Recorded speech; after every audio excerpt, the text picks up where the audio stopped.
Why am I still single? Is it because I'm weird? Is it because I'm an introvert? Is it because there's something secretly horribly wrong with me? We're gonna go there, yes, but first I'm gonna shower because I just had a workout and I stink and I'm all sweaty.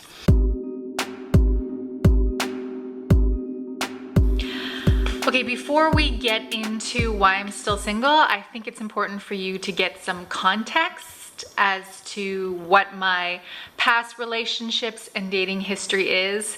So, you know, get cozy, get a drink, some coffee, a bottle of bourbon, because some of this might be sad. First things first, why am I not married?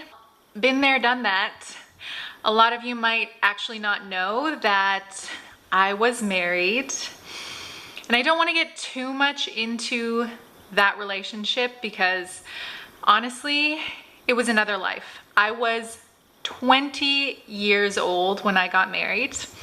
I know, crazy, right? Like really, really young. I was Mormon. I was a Mormon convert, which means I was not born Mormon.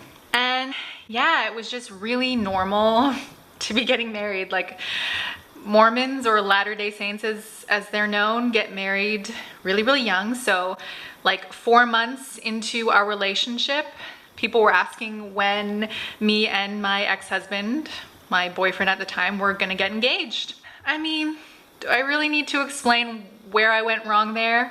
I was a child. So moving on, I went through a period after my divorce where I was just single for a very long time. You know, there were some boyfriends and I definitely dated a lot, but I was single for years. Not 4 years, but for years. Let's fast forward and go to where I am now. I am recently single.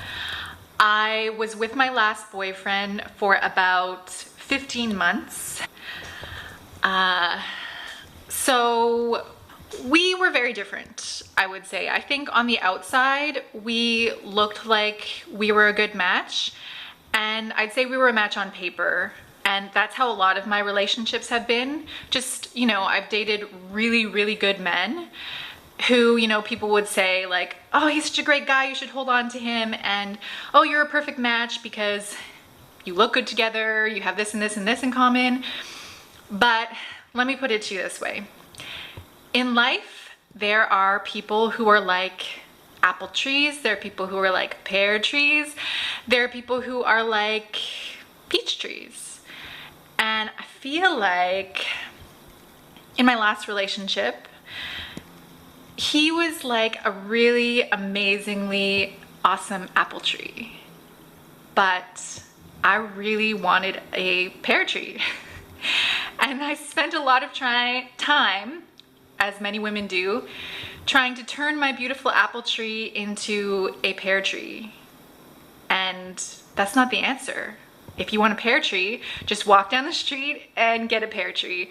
So that, I would say, is the biggest lesson that I got out of that relationship. Was, to put it in layman's terms, if you can't accept someone the way they are in a relationship for who they are, then, I mean, you either need to learn to accept them or you need to, you know, decide what you can accept and move on.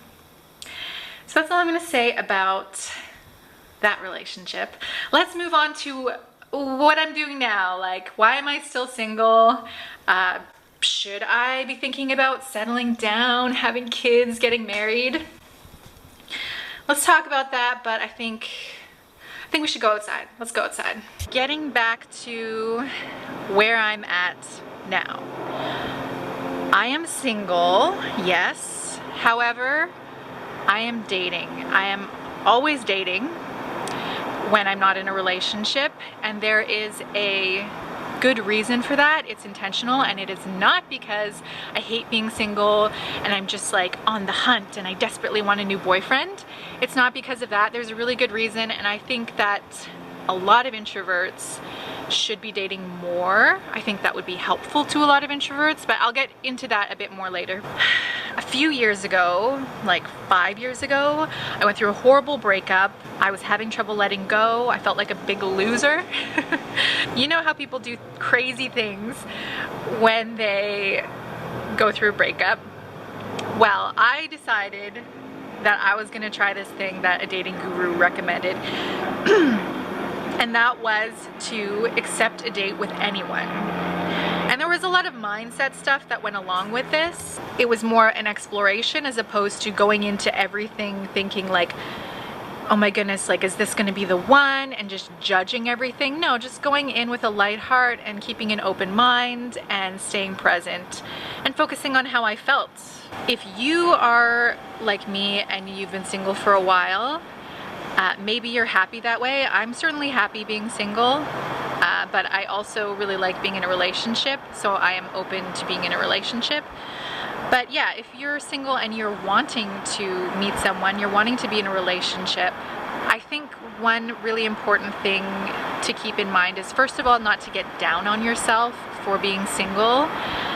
I do not believe that every relationship is meant to last. I mean, gosh, if you look back on your past relationships, aren't you glad that they didn't last forever? There's this Zen philosophy that every relationship is meant to give you a gift, and once you've received the gift, then you can both walk away. And I do feel like every relationship has given me a gift. Like I said before, my last relationship, I learned a lot, and especially I learned about acceptance, how important it is to accept someone. Also, going both ways. You know, if you're a pear tree, then don't try to be an apple tree to please somebody else. You know, it's about self-acceptance and accepting someone else. If you want to meet somebody, then the first step is to kind of have that yes in your mind. And that does not necessarily mean that you have to like be aggressive or be on the hunt. It could even just mean, you know, when you leave the house in the morning, think, I am open to love in whatever form it comes. If somebody extends an invitation to me, I am open to saying yes, and I will say yes. And you will be amazed when you go in with that mindset how many opportunities that you will receive. And if you believe in like the universe and the law of attraction and all of that, you know, I believe that has a lot to do with it. Whatever mindset and energy you go into life with, that's going to be reflected back to you in the people you meet and the opportunities you have. Before you go, remember to subscribe. It really supports my channel. And check out my book, The Irresistible Introvert: Harness the Power of Quiet Charisma in a Loud World. See you next time.